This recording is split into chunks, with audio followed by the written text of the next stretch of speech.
Aleluia, glória a Deus. Amém, igreja? Amém. Foi fraco, amém? Glória a Deus. O Senhor já tocou em seu coração nessa noite, com certeza, não é verdade? Pode assentar. Se quiser ficar em pé também pode ficar, né? Aqui a gente é bem democrático. Muito bem. Neste mês de novembro, nos nossos cultos da noite, das 19, a gente tem trabalhado uma série falando do encontro com Jesus. Nós falamos no primeiro domingo sobre você precisa buscar a Deus, amém? Lá em Tiago 5. Depois, no segundo domingo, quando você tem um encontro com Jesus, e trouxemos alguns exemplos na Bíblia, nos Evangelhos, mais precisamente. Então, nós vimos vários exemplos lá nos Evangelhos de encontros com Jesus. No terceiro domingo, domingo passado, a Ita falou sobre o reset espiritual, começando do zero com Cristo. Amém? Quem estava aqui domingo passado? Você começou do zero com Cristo, amém? Recomeçando a caminhada, tantas coisas que a gente precisa se ajeitar na nossa vida, e em Cristo a gente tem sempre uma nova chance, um novo começo. E hoje eu quero falar então com você sobre um tema difícil também. Você precisa tomar uma decisão. É tão difícil que eu fiquei confuso em qual tema colocar. Falei, eu preciso tomar uma decisão nesse tema também. Então eu quero conversar com você nesse texto. Você precisa tomar uma decisão. O texto de Mateus 11, 16 a 28. Antes da gente entrar no texto, vamos ver um pequeno videozinho. Como que é complicado esse negócio de tomar decisão. A gente sempre fica confuso. Coloca pra gente o vídeo aí.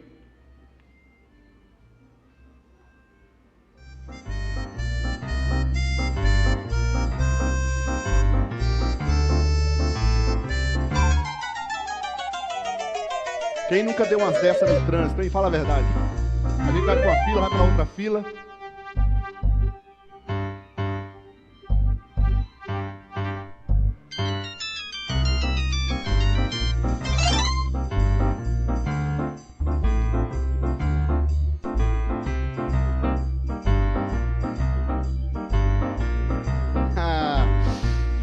É difícil, esse negócio me ama, gente, eu nunca vi, parece que a fila que eu escolho é sempre, então é difícil tomar uma decisão. Pensando também na nossa vida espiritual, você precisa tomar uma decisão. Fala isso para a pessoa do seu lado aí, você precisa tomar uma decisão hoje. Com toda certeza tem alguma área da nossa vida que a gente precisa tomar decisão, amém, gente? Quiser mais uma luz na galeria aí, Dani, para eu conseguir ver mais o povo, obrigado. Aí, olha...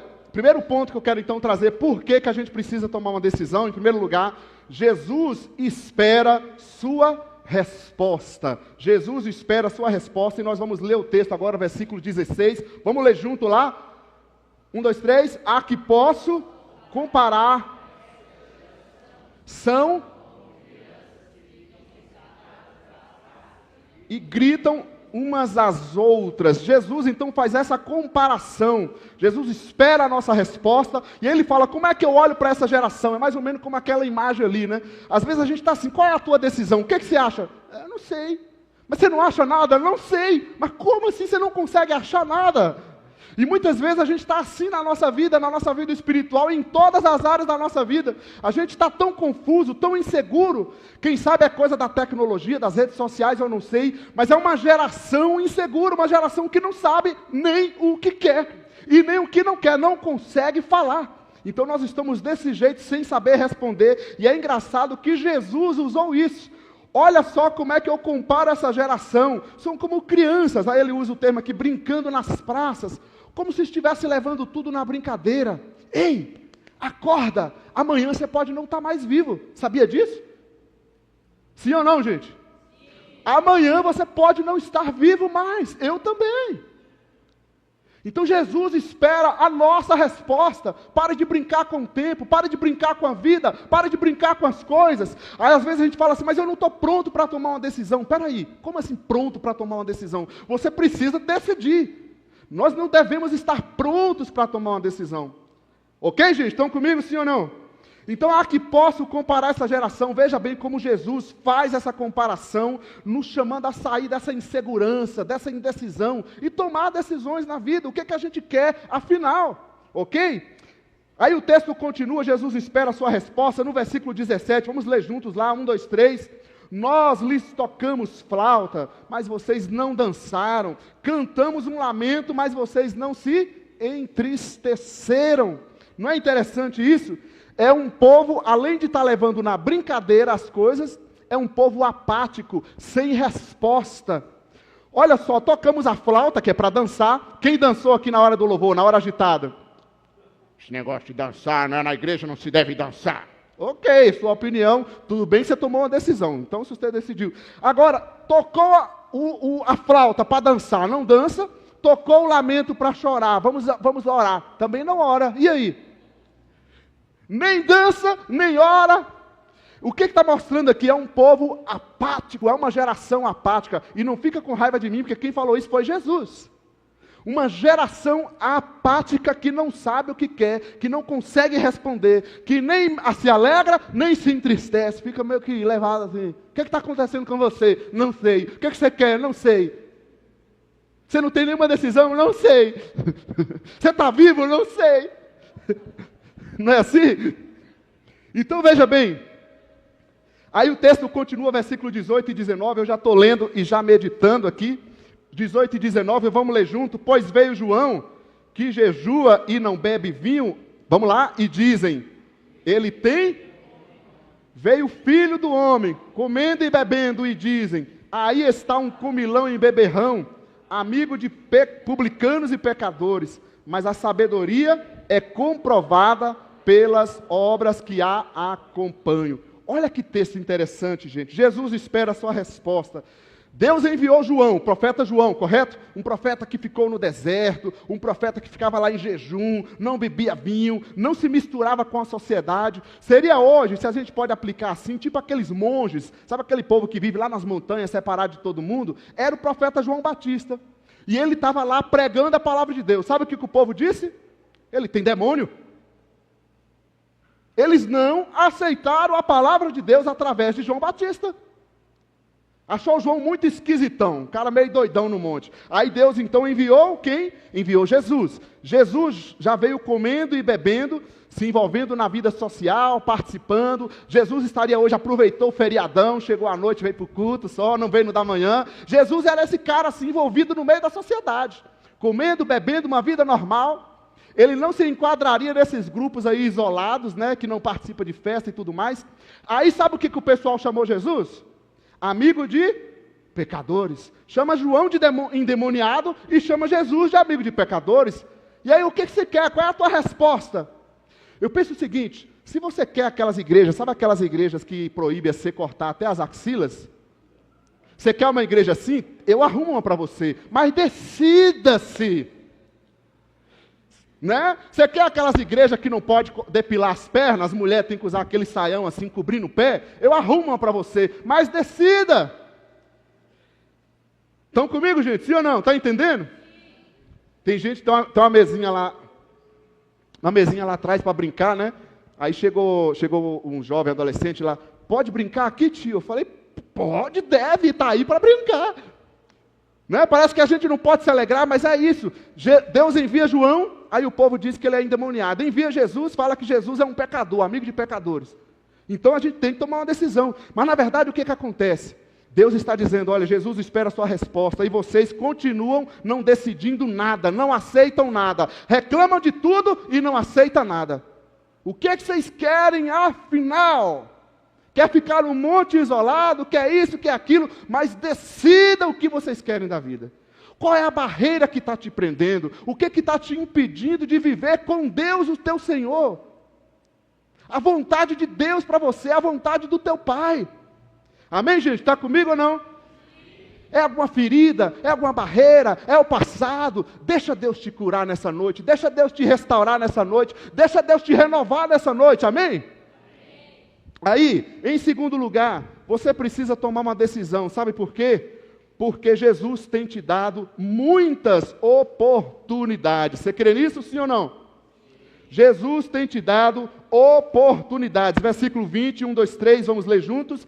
Então, Jesus começou a denunciar as cidades em que havia sido realizada a maioria dos seus milagres, porque não... Será que é isso que a gente está lendo mesmo? Você está lendo isso comigo ou eu estou meio doido? Está certo ou é o que a gente leu, gente?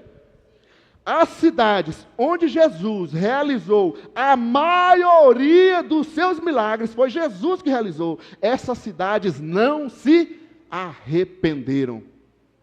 Não parece louco, impossível isso aqui? Como pode as cidades onde ele realizou a maioria dos milagres não se arrependeram? Não é falta de milagre, não é falta de oportunidades, porque Jesus tem agido na sua vida, Jesus tem te dado oportunidades. Agora, quem sabe você decidiu não se arrepender. Quem sabe você decidiu não querer seguir a Cristo. Aí Deus não vai fazer nada, Deus não vai te forçar a nada. Jesus tem te dado oportunidades. A falta de arrependimento é mais ou menos você dizer assim: tudo bem comigo, estou beleza. Tudo bem, não vou na igreja, está beleza. Não leio a Bíblia, está beleza. Não estou nem aí, está tudo bem. Será mesmo que está tudo bem? Como pode estar tudo bem com o mundo do jeito que está? Com o vazio que está dentro da gente? Se a gente não busca a Deus e está tudo bem. Não, gente, não está tudo bem. A gente sabe que a gente está aqui, que o mundo está passando, que as coisas estão acontecendo, guerras acontecendo. Nós precisamos nos voltar ao Senhor Deus enquanto é tempo, enquanto nós temos oportunidade. Amém, gente? Quem estiver dormindo, chama ele aí para acordar, acho que ninguém está. Continuando no texto, versículo 21 e 23, preste atenção, vamos ler juntos ali. Ai de você, Corazim, ai de você, Betsaida, porque se os milagres que foram realizados entre vocês tivessem sido realizados em Tiro e Sidom, há muito tempo elas teriam arrependido, vestindo roupas de saco e cobrindo-se de cinzas. E você, Cafarnaum, versículo 23, será elevada o céu, até o céu? Não, você descerá até o Hades, o lugar dos mortos. Se os milagres que em você foram realizados, tivessem sido realizados em Sodoma, ela teria permanecido até hoje. O que esse texto está mostrando? Muitas oportunidades para essas cidades aqui, ó. Corazim, Betsaida, Cafarnaum. Tudo cidades que teoricamente era povo de Deus. Eram as igrejas da época, era o povo de Deus. E ele está dizendo que foi dado muitas oportunidades, realizado muitos milagres ali, mas a resposta deles, daquele povo que era o povo de Deus, foi pior do que as outras cidades, que eram consideradas cidades iníquas, que não conheciam a Deus. Pesado isso aqui ou não, gente? Tem muita galera, tem muita gente, e muitos de nós, Deus tenha misericórdia de nós, que a gente está perdendo as oportunidades. Quem aqui fez Enem, fez prova vestibular este ano aí? Teve alguém que fez? Uma mãozinha ali, só você? Ok. E também, né? Veja o segundo vídeo aí. Quem viu essa coitada aqui que perdeu a oportunidade? Cuidado, hein? Jesus tem te dado oportunidades. Abre o portão, pelo amor de Deus, eu só me atrasei em 5 minutos. Eu estudei o ano inteiro, eu preciso fazer essa prova. Deu para ouvir aí? Tem a gente rindo da desgraça dela, né? Maldade, né, gente? Olha que só. Imagina você ficar o ano inteiro estudando e por alguns minutos de atraso você não entra na prova. É desesperador ou não? Pensa bem, ó. É o alerta aí, Jesus já te tem dado a oportunidade. E é o seguinte, gente, a porta não abre mesmo. Entendeu? Então, isso aqui para o lado espiritual também a gente tem que aplicar. Muitas oportunidades e eles não deram valor. Sabe como eu tenho visto na vida da igreja? Normalmente, para as pessoas que cresceram na igreja. Elas crescem na igreja, chega lá uma certa idade, ela sai da igreja, se afasta, vai viver tudo que ela acha que tem que viver. Aí lá na frente, quando pela misericórdia de Deus ela volta toda quebrada, mas volta. Mas será que não poderia fazer diferente? Está entendendo? Então aproveite as oportunidades que o Senhor tem te dado. Viva uma vida plena com Jesus hoje. Amém, gente? Aí o texto citou a cidade de Corazim, Betsaida, Cafarnaum. Qual é o seu nome? Felipe. Imagina você ler aquele texto lá. Ai de você, Corazim. Não. Ai de você, Felipe. Porque Jesus tem te dado muitas oportunidades e você não tem aproveitado. É ruim, mano. Ai de você, Kimberly. Pois eu tenho te dado muitas oportunidades e você não tem aproveitado. É fácil falar dos outros, né? Vem para cá. Ai de você, Léo, que eu tenho te dado muitas oportunidades e você não tem aproveitado. Ai de você, Sofia, porque eu tenho te dado muitas oportunidades e você não tem aproveitado. Fica pesado quando a gente coloca o nosso nome, não fica? Ai de você, coloca o teu nome aí. Quantas oportunidades você já não teve, você tem tido e como você tem agarrado essas oportunidades. Amém, gente? Estão comigo? Estão comigo aí, sim ou não? Continuando o texto, aí no versículo 22, ele diz assim, olha, mas eu lhes afirmo que no dia do juízo haverá menor rigor para Tiro e Sidom do que para vocês. Versículo 24, mas eu lhes afirmo que no dia do juízo haverá menor rigor para Sodoma do que para você. Aqui agora ele fez o contrário, ele traz 3 cidades que eram consideradas cidades iníquas, Tiro, Sidom, Sodoma, e diz que haverá menor rigor para essas cidades sem Deus do que para aquelas cidades que eram consideradas as cidades do povo de Deus. Se a gente fizer uma aplicação assim, para nós aqui, é como se dissesse o seguinte, no dia do juízo com Deus, haverá menor rigor para as pessoas que estão aí fora no mundão, que não tiveram as mesmas oportunidades que nós, do que para nós que estamos aqui dentro deste auditório, dizendo aleluia e amém. Haverá menor rigor para nós. A maior rigor, aliás. Né? Por quê, gente? Porque as responsabilidades são conforme as oportunidades. Tem países, tem nações que não têm uma Bíblia sequer, um texto sequer. Tem nações que não pode estar reunido como a gente está aqui. Está entendendo isso? Jesus tem te dado oportunidades. Você faz o que quiser com ela, mas Ele tem te dado oportunidades. E é por isso que você precisa tomar uma decisão. Não fica nessa não sei, porque na verdade, como diz o ditado, quem cala, consente. Se você está nessa não sei, significa não. Isso não é sim para Deus. Não espere você estar 100% para você dizer sim para Deus. Diga sim para Deus, decida buscar a Deus, com dificuldade, mas eu busco a Deus, com a vida difícil, com as coisas, mas eu não vou deixar de buscar a Deus, amém? E em terceiro lugar, você precisa buscar a Deus, porque Jesus continua te fazendo um convite. Vocês estão 10, eu gostei. Jesus continua te fazendo um convite. Quem está com seu celular aí? Você está com o seu celular aí? Deixa aí que você vai ouvir um toque agora. Fecha os seus olhos. Você vai ouvir um toque de Jesus, quer ver? Jesus vai tocar, vai te chamar agora. Vai tocar no seu... Jesus está ligando para você, atende. Atende, gente. Jesus... É verdade. Cachorro graça. Jesus continua te fazendo um convite. Ele está te ligando, está te chamando no WhatsApp e você não olha. Dá uma raiva daquele povo que você liga no WhatsApp, passa mensagem. Quando ela visualiza, ela não responde, não é verdade? Aí você olha assim, pô, visualizou e não me respondeu. Aí você vai e liga, a pessoa vai e não atende. Para que está com o celular? Não é assim? Se for cônjuge ainda, misericórdia, né? Você tem um celular, para que você tem celular? Se não me atende. Eu sei que às vezes acontece da gente não poder. Mas olha só, gente. Olha só isso aqui. Jesus continua te fazendo um convite. Venham a mim. Esse é o convite de Jesus. Jesus te chama. É verdade que muitas vezes, quem sabe, parece que as igrejas estão nos expulsando.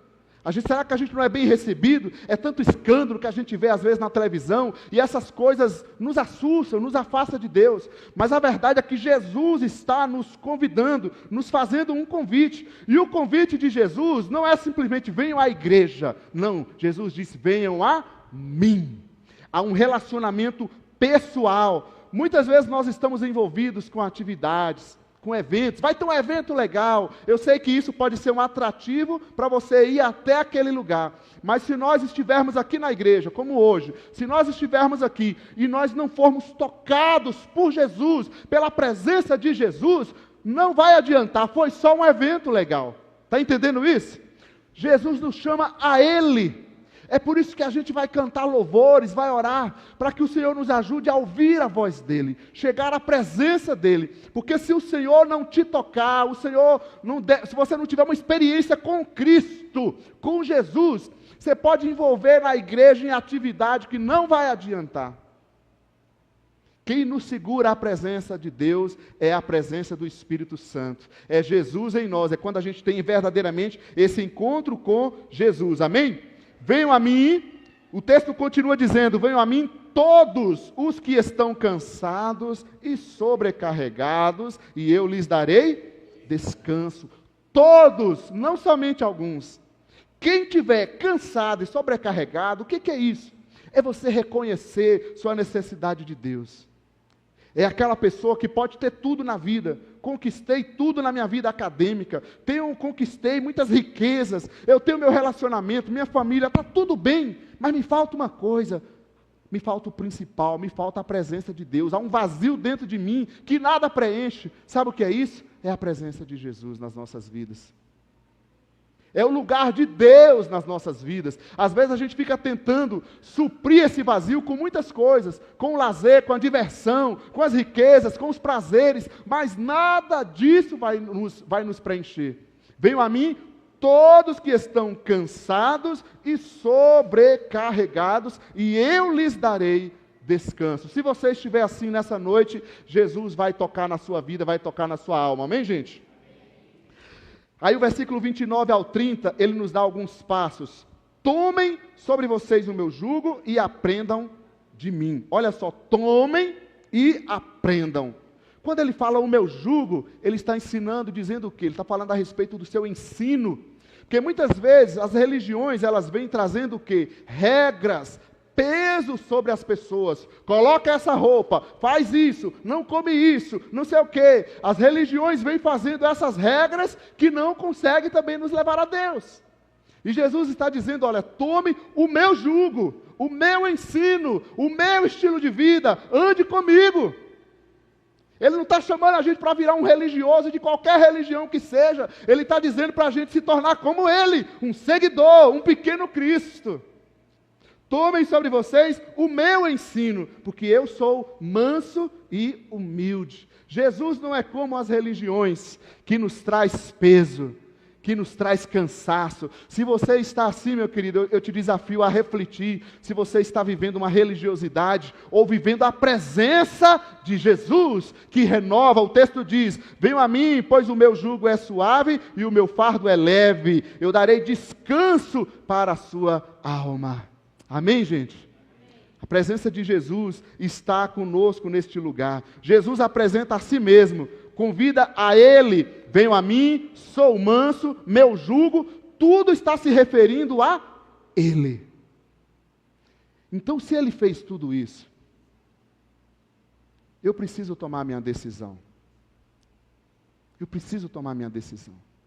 Eu não quero te convidar a ser um religioso, a ser um batista, a ser qualquer coisa ligado à igreja, mas te convidar ao que Jesus disse. Se você é filho de cristãos, cresceu na igreja, tem ouvido a palavra, a historinha de Davi, de não sei do que, tem ouvido a palavra desde cedo, mas tá, e a sua decisão? Você realmente já tomou sua decisão? Você está aqui porque seu pai vem e te obriga, ou porque você diz, eu quero Jesus na minha vida? Amém? Então nós vamos orar por isso, amém, gente? Você precisa tomar uma decisão, porque Jesus espera a sua resposta. Não fica como aqueles lá, eu não sei, eu não sei. Quando você diz não sei, você está dizendo não. Jesus espera a sua resposta, decida. Não espere ficar 10 para você buscar Jesus. Jesus tem te dado oportunidades, e Jesus continua te convidando. Não é como aquela porta do Enem que foi fechada para aquela moça. A porta continua aberta, por enquanto, mas continua aberta para nós. Amém, queridos? Vamos então orar nessa noite, amém?